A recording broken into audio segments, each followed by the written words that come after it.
พายุเข้า2 วันน้องวัวจะอยู่ยังไง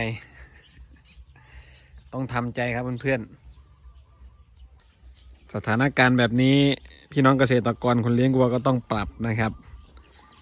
ปรับแล้วก็บริหารจัดการพื้นที่ให้มันลงตัวเนาะก็สวัสดีนะครับสวัสดีเพื่อนๆสวัสดีพ่อแม่พี่น้องFCโคกหนองนาพินแคนฟาร์มนะครับกับเบากล้องพนมไพร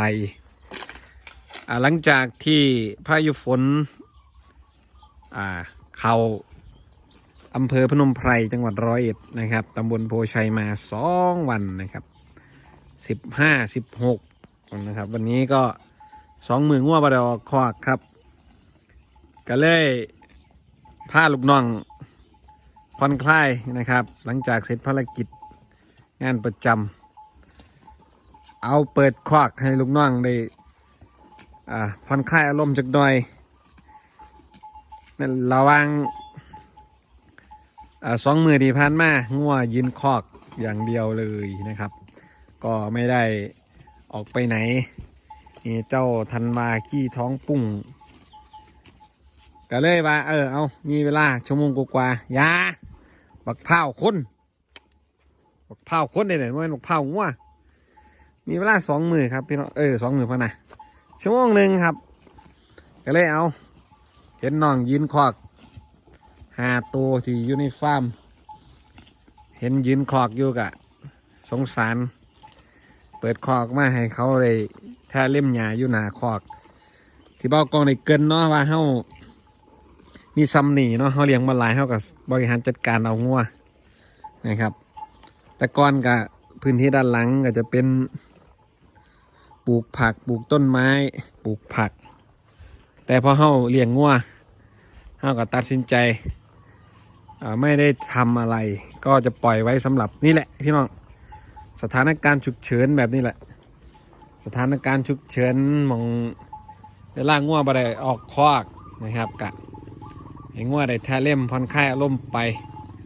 บริเวณข้างๆนี้กะนี่สามารถที่จะล่ามงัวได้การหลังบ้านก็จะเป็นรั้วรอบขอบชิดนะครับรั้วรอบขอบชิดมีลวดหนามไม่สามารถออกได้พอได้ให้น้องงัวได้ผ่อนคลายคอกกะโอ้ไม่น่าดูเลยครับเพื่อนๆไม่น่าดู2 วันนี่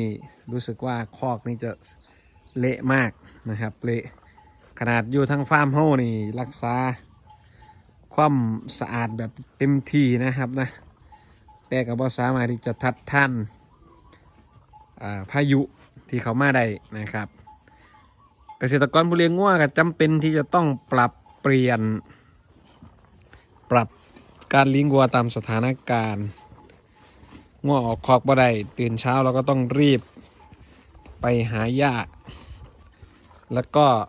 ตุนฟางมาให้น้องๆลูกๆได้กินนะครับเนาะ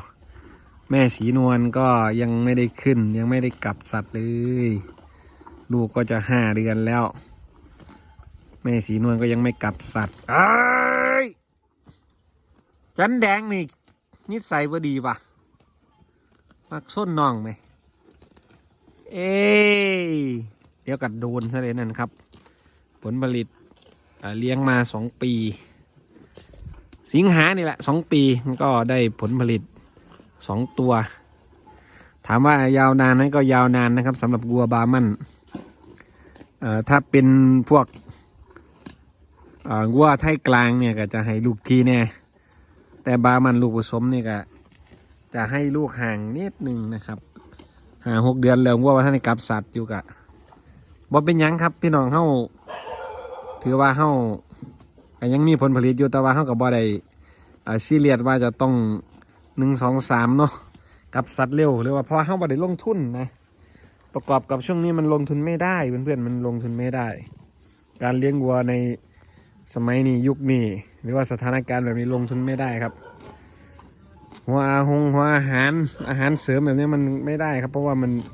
ราคาวัวแบบนี้เราก็ต้องเลี้ยงตามอัตราภาพเนาะนะครับเลี้ยงตามอัตราภาพเลี้ยงตามสถานการณ์พาไปบึงหน้าบ้านตอนนี้ครับบ่ได้ผูกเชือกสักตัวละครับไม่ได้ผูกเชือกหน้าบ้านก็จะปล่อยโล่งแบบนี้แหละ ก็แล้วแต่เขาจะเล่นจะออกไปหน้าจะเข้าหรือจะปล่อยไว้บ่ปล่อยไว้นี่ครับรั้วรอบขอบชิดทั้งเด็กหน่อยกันแล้วแต่เขาสิไปทั้งบุญให้ผ่อนคลายไปเล่นไปย่างไปฟังทั้งดีกันปล่อยกินหญ้าขางคอกไปแต่ถ้าเขาจะไปว่าตั้งแต่จะโดดอ้อมหัวไปได้เว้ยกระโดดอ้อมหัวไปนี่ไปทั้งอื่นแถวพอได้ลามเสกจักตัวเลยนี่แหละครับสถานการณ์เราที่เราขังคอกมา2 วันนะครับก็เลยเอามาฝากพี่น้องเกษตรกรผู้เลี้ยงงัวได้ออกมาหลินมาผ่อนคลายเขาก็จะมีอารมณ์ดีนะครับมีอารมณ์ดีมีเขาเรียกว่ามีอารมณ์ดีเนาะเห็นงัวผ่อนคลายได้เนาะกะเดี๋ยวจะออกไปเบื้องหน้าจะข้าวหรือจะปล่อยงัวไปยังเสียละนี่ตัวนี้ก็ผสมพริกแดงติดเรียบร้อยแล้วนะครับน้องจันแดงพี่น้องทั้งเงินเป็นแนวใดเนาะพี่น้องสถานการณ์บ่เดี๋ยวเอางัวออกคอก2 มื้อ นี่แหละครับเขามีพื้นที่เขากับบริหารจัดการเอาได้พี่น้องเด้อนะครับก็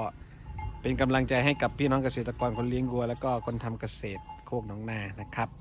เจอกันคลิปหน้านะครับหวังว่าจะเป็นประโยชน์หวังว่าจะสนุกเข้ามารับชมนะครับเจอกันคลิปหน้าครับขอบคุณครับ